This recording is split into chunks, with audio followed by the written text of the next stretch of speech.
Olá, alunos do primeiro ano do ensino médio do Colégio Estadual Professor Vilmar Gonçalves da Silva. Professor Alessandro, professor da disciplina de Filosofia. Tudo bem com vocês?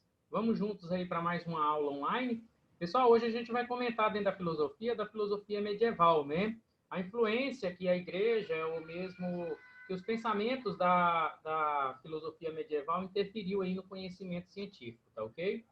Bom, para iniciar aí, a gente fala que o cristianismo ele teve sua ascensão durante a Idade Média. A gente sabe disso, do poder, do domínio que a Igreja Católica exerceu, né, sobre os pensamentos, as ideologias da época, né?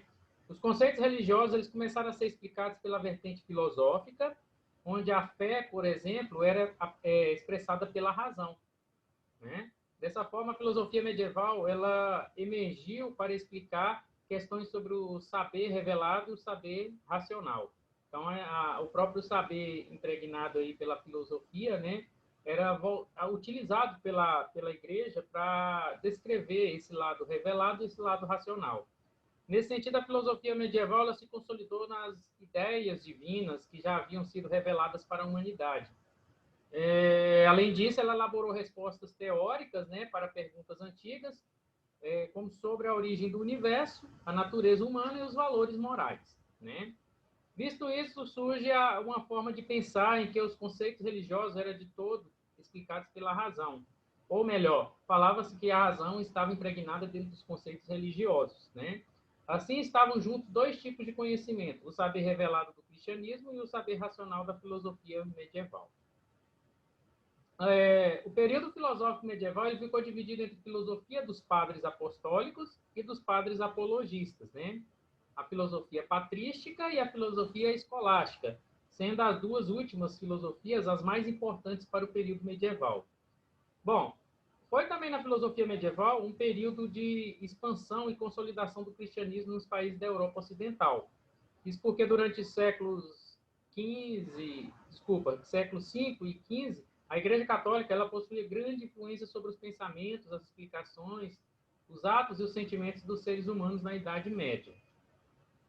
Dessa forma, eram postas as condições dos indivíduos com as questões subjetivas e o seu interior, além das relações com o mundo, né? Então, a Igreja ela utilizava argumentos, né, doutrinas da qual elas não seriam questionadas e seriam postas como verdades absolutas, tá? Nesse sentido, dentre as principais características do período estavam os conceitos desenvolvidos com base na filosofia greco-romana, a união da fé cristã e da razão, filosofia grega utilizada ao cristianismo e a busca da verdade divina, né? Tomás de Aquino sempre mostrou, Santo Agostinho também sempre demonstrou essa filosofia medieval, né, nos seus pontos, nas suas teorias. A partir disso, os filósofos, junto a religiosos integrantes do clero, eles debatiam temas importantes, como a existência de Deus, né?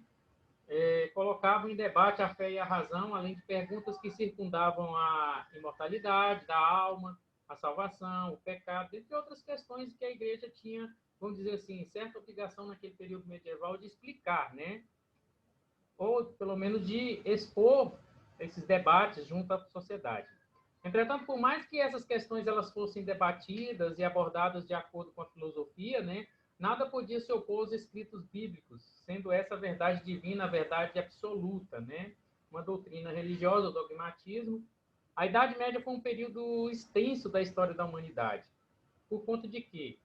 Né? Por conta desse processo, né, que foi sendo transformado pelas ideias da igreja, né? Por conta disso, a filosofia medieval ela foi dividida em 4 fases para melhor entendimento científico, né?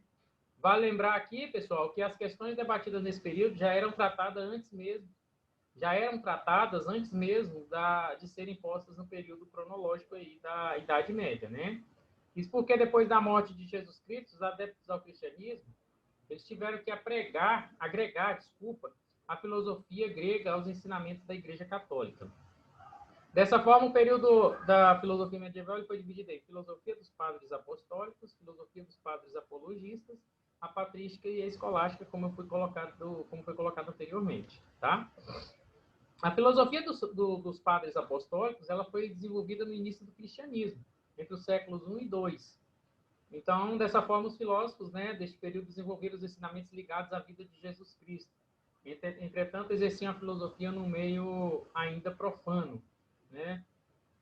Visto essa situação, né, Paulo de Tarso, o apóstolo Paulo, foi um dos nomes mais representativos do período, tendo escrito, por exemplo, epístolas, né, que é textos sagrados, que estão inclusos no Novo Testamento.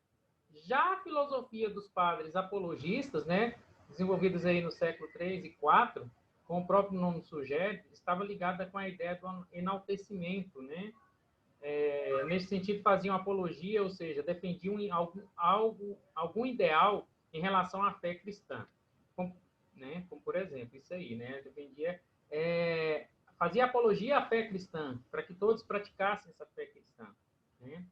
Dessa forma, eles utilizavam argumentos e figuras de linguagem para dialogar com os gregos, adeptos da filosofia greco-romana. Defendia o cristianismo como forma de pensamento superior às questões dos pensamentos da filosofia clássica.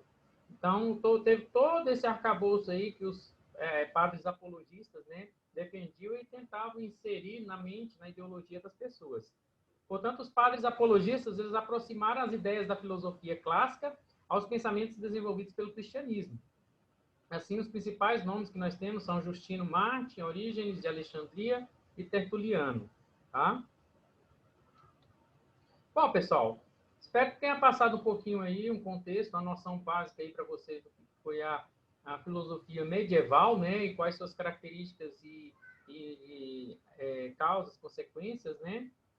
Obrigado a todos pela participação, pela atenção. Lembrando que a gente ainda está todos unidos aí contra essa pandemia, né, contra o Covid-19. Logo, logo estaremos livres, né, desse mal que afetou o mundo. E lembrando também que essa aula está disponível no meu canal, né, assim como as demais que vocês necessitarem, no meu canal do YouTube, o Geo Cerrado. Tá ok? Quero agradecer a presença, forte abraço e até a próxima.